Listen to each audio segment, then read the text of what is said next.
If you're doing something like this and you're trying to remain inconspicuous, do you usually travel armed or unarmed? Well, most definitely, traveling to the Middle East, you want to be armed. My main concern and my main worry is what is the Jordanian government going to do when I step foot back in that country after all I've said? It could be anywhere, anytime. You never know. Her brothers are still there. Her family's still there. You know, I'm sure that you're not a favorite of theirs. The one thing you could really jeopardize the whole situation is giving out information. Operate under the radar and not let anybody know what we're doing. I would do it as though we were all just touring the country. Right. You know, we're putting together a travel guide. Whatever. I think her chances are negligible, but it'd be amazing at the end of all of this to find that, you know, something was true. I'm sure there will be things that are true, you know, because I'm sure she's one of those people who operate on half-truths, and she builds out of them. How are you feeling? Nervous. How do I know this is not a con? How do I know you're not conning me? I'm taking you there. That's all I can do. I think any information that comes from Norma has to be taken with the biggest grain of salt the size of the Dead Sea. If we hit any checkpoints at all, I'm giving my name, because if they ask for IDs at that point, I'm not going to give them one name and then hand them an ID of another name. He would have to play the role of my partner if I'm going somewhere to meet you and I'm going alone. Okay. If we're all together, he could be part of your crew. How did you finally decide on Jeremy? Because he was the only one I spoke to that didn't mention being armed or going down there with a mini army. Mansour, this is Norma. Marhaba, marhaba, كيفك? What was the first thing I said, Jeremy, when we landed? I don't really recall. Okay. Well, I said I'm home. Oh, yes, that's true. So, Norma, how does it look to you? I like it, but I wish they'd slow down with, like, the McDonald's and the Burger King and the, you know. So where are we going?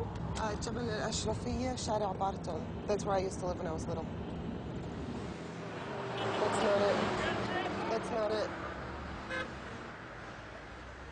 This has got to be the corner. So what's this? This was where my house was. It's an internet place.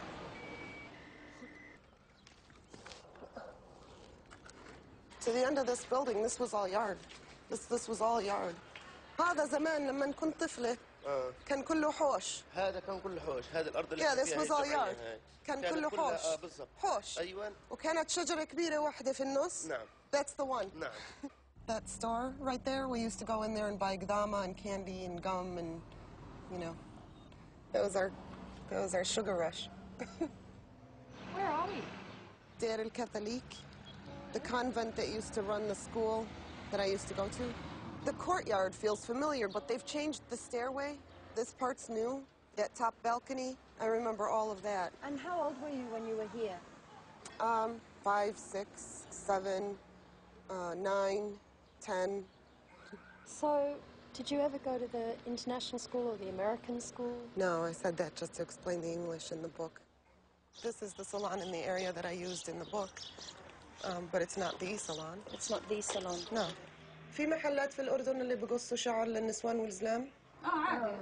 بيكون عندك في عندنا هون في الحسين في النديم هذا. Do you know of any women who have ever cut men's hair? No.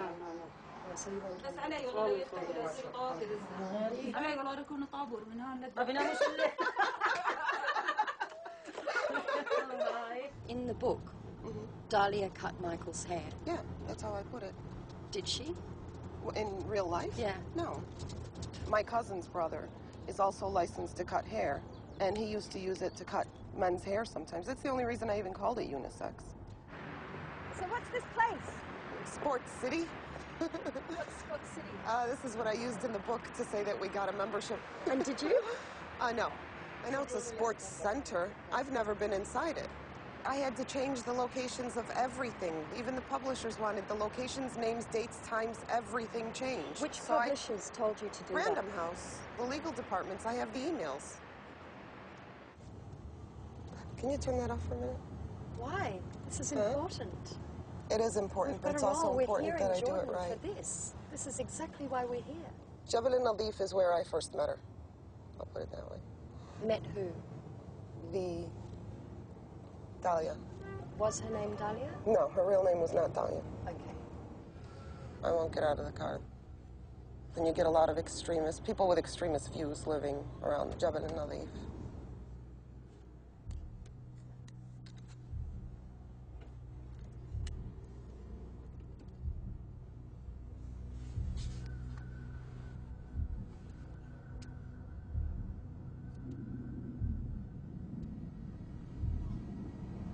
We just drove past where Dahlia used to live. Where are we, Mama? The cemetery? Is this the cemetery? No, this is the one from the book. She was buried like this. But not here. No.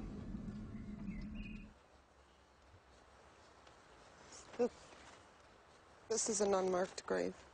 Is this the sort of grave in reality? Mm-hmm. And what's the real Dahlia's cemetery called? I won't say that on film. I'll tell you that off camera, but not on film. If you took us to the real cemetery, there are thousands of bodies there. You might not even take us to the actual grave. You certainly haven't given us the name. So why are you worried about them finding out? If you want to avenge her death, why are you worried about them finding out? Because I don't want her real name going public. Why not? I don't want her real circumstances going public. I don't want her real name going public. I don't need her family in the limelight. And I don't need journalists over there around her family or my friends. I just don't understand what the danger is. There's no such thing as freedom of speech in this country. The press is regulated by the government. Everything is regulated by the government. If you stand outside and start talking about King Hussein, you can be arrested. Everything you see here is smoke and mirrors in this country.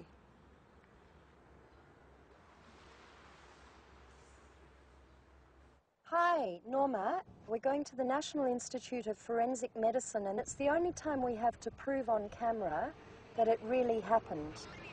It's Dr. Hadidi, and he's got the files of all the deaths in 1996. And if you were to give me the actual name and the actual year, he can just scroll through and go yes or no. This is the best chance we're going to have of ever proving it. Do you know what I mean?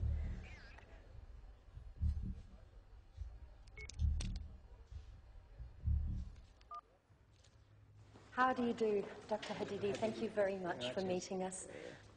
This book includes all names of deaths in 1996. In the suburbs of Amman, it's written here all details about those cases. The name is, I have to write it for you, and I can give you the initial of the last name. Yeah. Let's check this.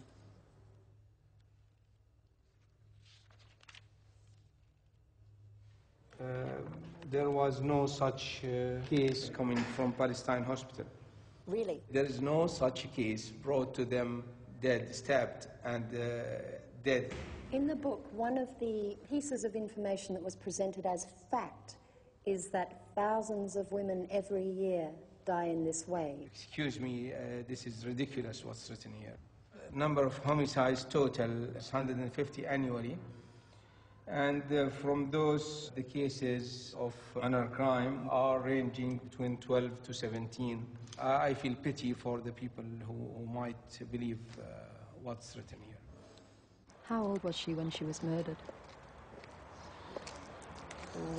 Younger than 26. She was pregnant at the time that she was murdered. Who was she pregnant to?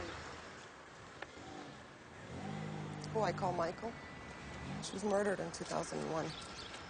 And you moved it back? You set it back in the 90s? Yeah. So the real story happened 5 years after what is said in the book.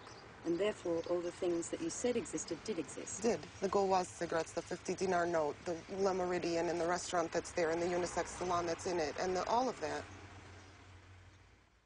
Hello, Dr. Hadidi? Yes? You know how I said if we found more information, we would give it to you?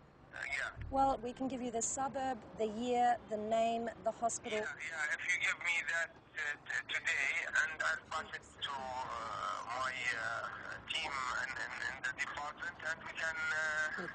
My team? Okay, No, the only problem, Dr. Hadidi, is the person is very concerned about confidentiality.